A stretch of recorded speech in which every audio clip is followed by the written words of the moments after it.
News હું છું anchor Arpita Patel. હવે જોઈએ અગત્યના સમાચાર। રાજકોટ શહેર પોલીસ દ્વારા માર્ગદર્શન આપવામાં આવ્યું।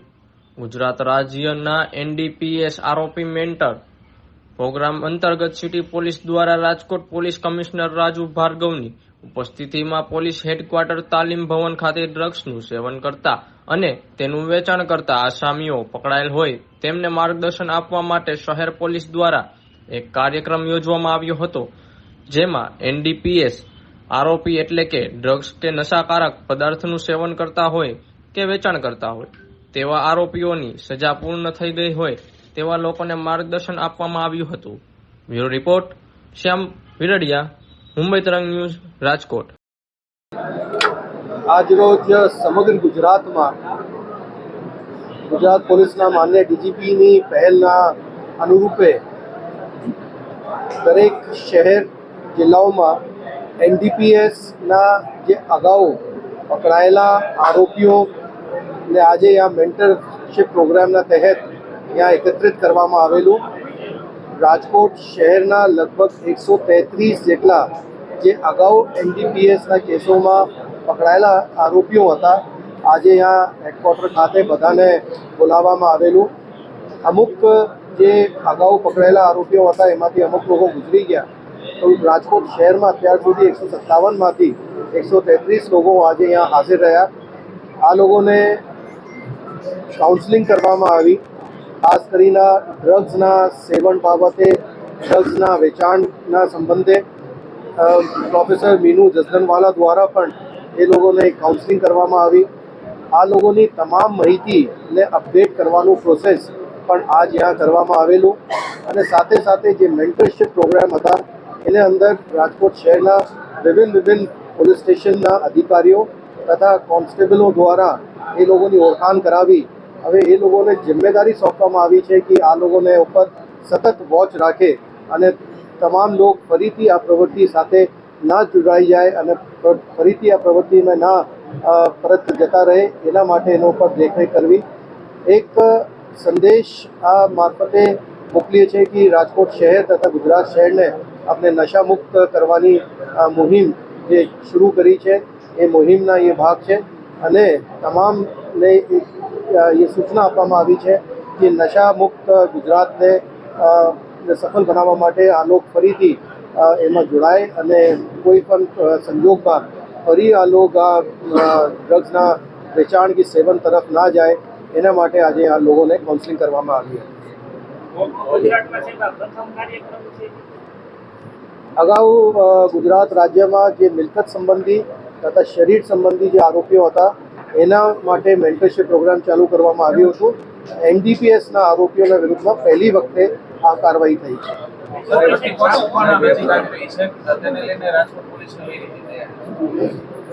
જે 31 ડિસેમ્બર નવા વર્ષની ઉજવણીના ભાગરૂપે રાજકોટ પોલીસ દ્વારા છેલ્લે 2 દિવસથી ડ્રાઈવનું આયોજન કરવામાં આવ્યું છે કે જેને અંદર ડ્રિંક એન્ડ ડ્રાઈવનો જે કેસો છે એના આપણે કરવામાં આવી રહ્યું છે।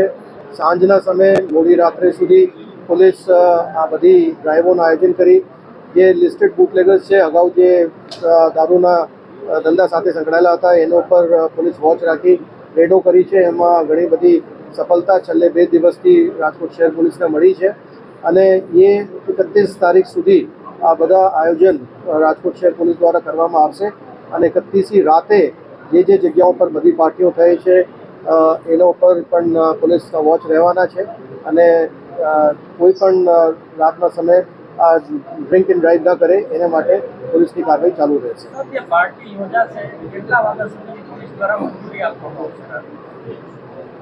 જે પ્રમાણમાં નિયમ છે આ નિયમ પ્રમાણે મંજૂરી આપવામાં આવે છે, પણ સ્વાભાવિક રીતે રાત્રે 12 વાગે નવ વર્ષની ઉજવણી થતી હોય છે તો જે અન્ય શહેરોમાં જે અત્યારે છૂટ આપવામાં આવી છે એના પ્રમાણે 12:30 વાગ્યા સુધીની આપણે બંધ ક્લબોમાં એ રીતે આપણે પરવાનગી આપવામાં આવશે, અન્યથા જે નિયમ છે એ પ્રમાણે મંજૂરી આપશે। સર, અત્યારે ચાઇનીઝ દોરીનો કેસ પણ આપણે પીરો 20 દિવસમાં સંક્રાંત છે, વેપારીઓ અત્યારથી પતંગ દોરીઓ વેચવા માંડ્યા છે, ફૂટબોલ અને ચાઇનીઝ દોરા બાબતે શું સંદેશો આપશો અને લોકોને શું કહેશો? ઉત્તરાયણના સંદર્ભમાં જે બધાની ચિંતા છે કે ચાઇનીઝ દોરી તુક્કલનો વેચાણ થાય છે, જે બધા પક્ષીઓ માટેના માનવ જિંદગી માટે પણ જોખમ થાય છે. એના માટે આપણે અગાઉથી લગભગ 10 ડિસેમ્બરથી જાહેરનામા બહાર પાડવામાં આવેલું છે. એમાંથી 2 કેસો પણ રાજકોટ શહેર પોલીસ દ્વારા કરવામાં આવી છે. અત્યારથી આપણે બધા વેપારીઓ જે હોલસેલના વેપારીઓ છે અને જે રિટેલના વેપારીઓ છે એને ત્યાં અવારનવાર ચેકિંગ કરીએ, ડ્રાઈવ રાખીએ છીએ અને એ લોકોને પણ આપણે એક સૂચના આપી છે કે આ બધી દોરી જે પ્રતિબંધિત દોરીઓ છે, તુક્કલો છે, એના વેચાણ ના કરે અને તેનો પર કેસ કરવામાં આવશે.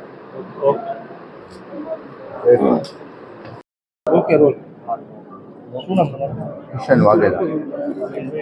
રાજકોટ પોલીસ દ્વારા નશાનો પ્રોગ્રામ શું તમે આ પ્રોગ્રામ કેવું?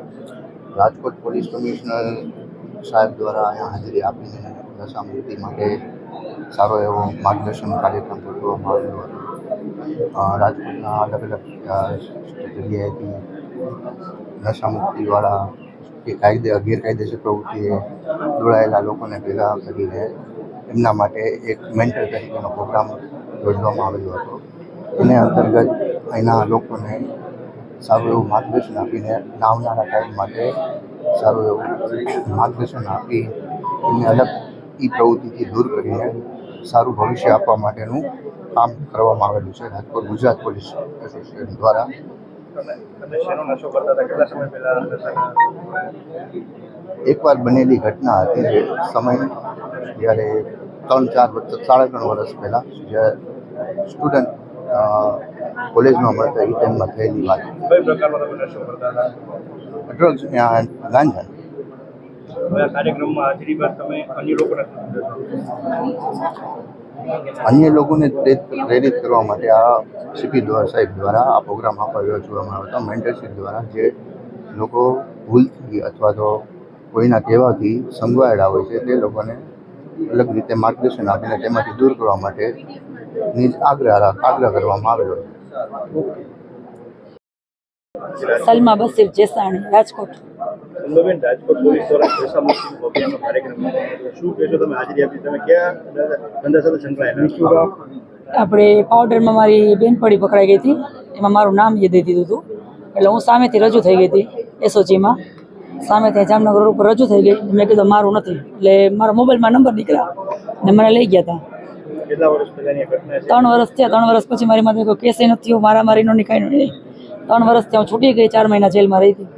નશો એક અત્યારે જે યુવા પેઢીને દૂષણ છે આપણું, બરોબર, યુવા પેઢીને ખતમ કરવા માટેનું તો તેના વિરોધીમાં અત્યારે કાર્યક્રમ રાખવાનો હતો. કેવો કાર્યક્રમ લાગ્યો અને અન્ય લોકોને શું સંદેશો આપશો? બહુ સારો આ કાર્યક્રમ છે ને બધું કોઈ માણસ સુધરે આમાં બહુ સારું કામ છે. જે આ કર્યું તો કેટલાય નશા કરતા છે મેકી દેશે, વેચવાવાળા મેકી દેશે, સારી લાઈન તો પકડશે. ને અત્યારે અમારા ઘરમાં એમડી આપણાનું કરીશ ઇમિડિએશનનું કામ, બાંધણીનો ડ્રેસ જામનગરથી જેતપુરથી અમે ભરી આવીશું, ઘરે ધંધો કરીશું. આ 3 વર્ષથી અમારું બેનપડી પકડાણીને એમાં નામ લીધું હતું ખાલી કે આ બેન કે મારી બેનપડી છે, બીજા કોઈ કેસ નથી.